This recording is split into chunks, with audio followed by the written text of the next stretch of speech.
Assalamualaikum warahmatullahi wabarakatuh. Ya, di sini kami sebagai kelompok 6 ingin membuat suatu vlog yang berisikan tema bahwasannya kita bakal menanggapi wacana aturan baru dari Komdiki. Ya, sesuai penerapan sila kelima. Perkenalkan, nama saya Faiza Dua Virus sebagai kameramen dan editor, dan saya Ilyas, dan saya Muhammad Fardan. ya. Cukup sekian, terima kasih.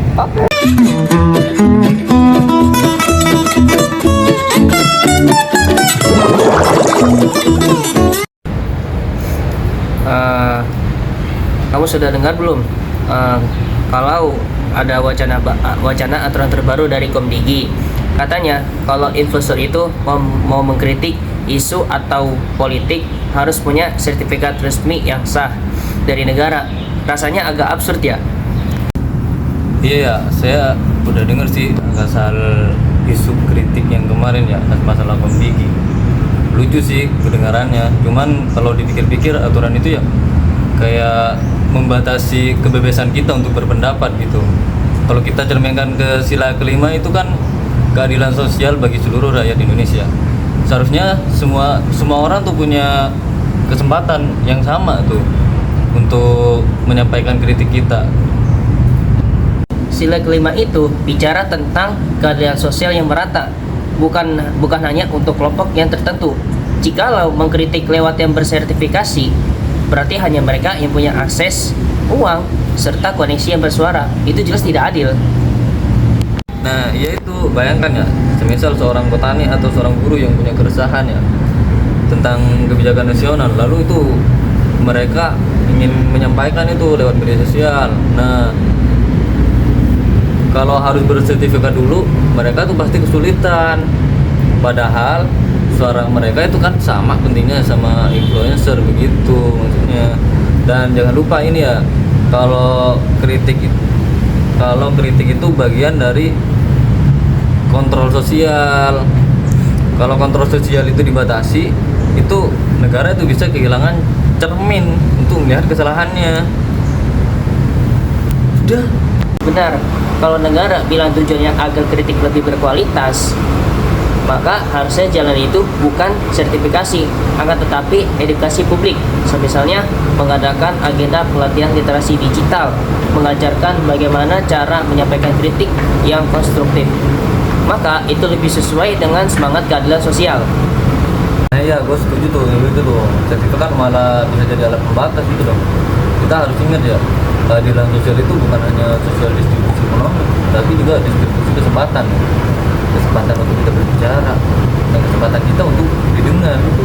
Kalau aturan ini sampai diterapkan, bisa muncul ketimpangan baru yang influencer yang bersertifikat itu dianggap sah, kalau yang tidak bersertifikat itu dianggap ilegal. Padahal ya isi kritiknya bisa jadi sama-sama relevan itu udah diskriminasi dalam ruang demokrasi. Bayangkan kalau Bung Hatta dan Tan Malaka dulu harus sertifikasi, mungkin dulu sebelum mengkritik kebijakan kolonial, sejarah kita mungkin tidak akan bergerak, karena kritik itu bagian dari perjuangan, bukan dari bagian keadilan. Lucu juga ya kalau dipikir-pikir, sertifikat kritik. Seolah-olah kritik itu ibaratnya barang dagangan yang harus punya izin edar. Padahal kritik itu ialah hak dasar, bukan ibarat produk komersial. Nah, iya tuh lucu. Kalau semisal negara ini ingin mengatur ini itu ya, sebaiknya fokus saja pada konten-konten yang gak jelas gitu ya. Semisal kayak konten hoax atau juga ujaran kebencian. Konten-konten itu yang memang perlu yang ditindak gitu. Kalau semisal cuma masalah kritik yang sehat itu ya, kalau kayak gitu itu justru yang harus dilindungi. Kalau kita menanggapi ke yang tadi ya, aturan dengan cerminan sila kelima, itu udah jelas bermasalah. Itu aturan ini berpotensi menciptakan ketidakadilan, udah membatasi ruang rakyat dan juga mengurangi kualitas demokrasi gitu. 2000 years later.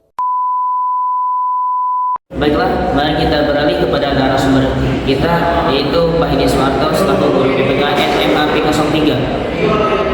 Bagaimana opini Anda seputar wacana yang berkaitan dengan Komdigi yang berisikan bahwa influencer yang ingin membahas isu politik dan nasional di Indonesia itu harus melalui sertifikat pemerintah dengan cerminan sila kelima? Ngomong juga. Ya, Assalamualaikum warahmatullahi wabarakatuh.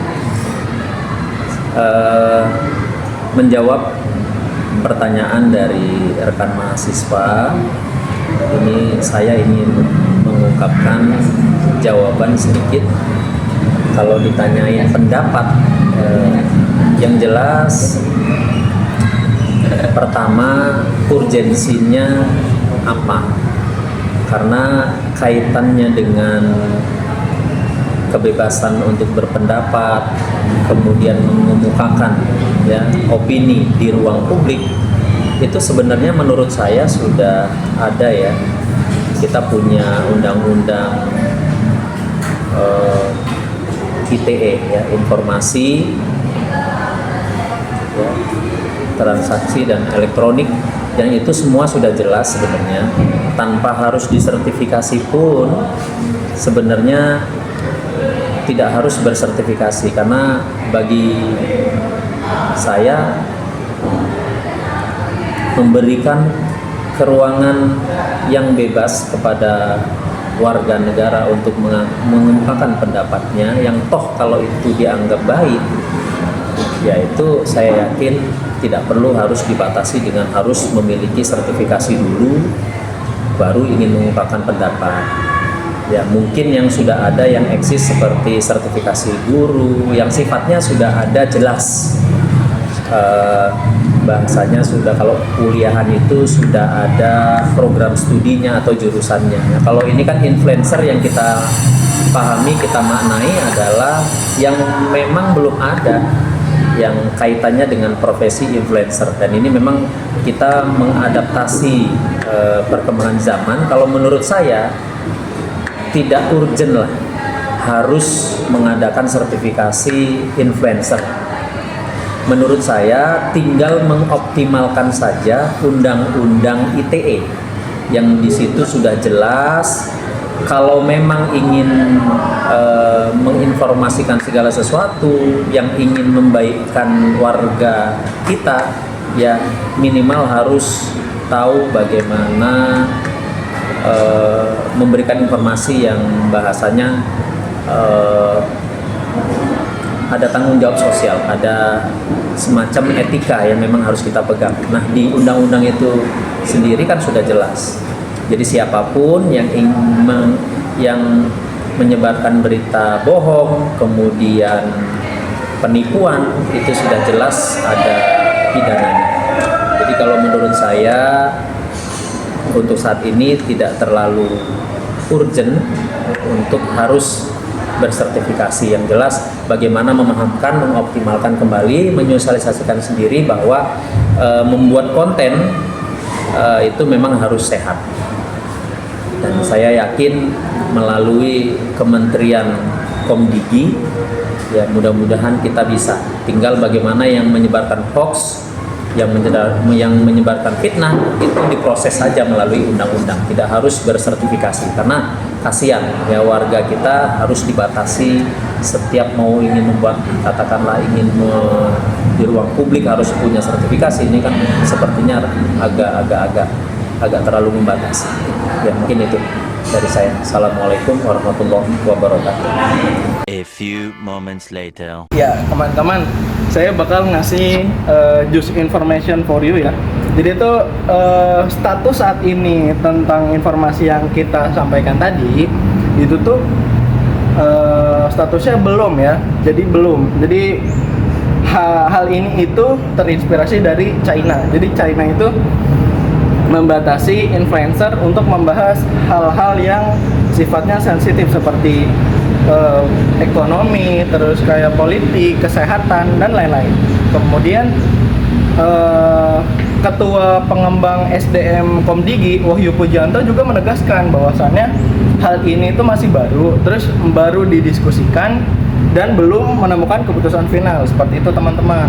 Nah, tujuannya itu ya supaya tidak adanya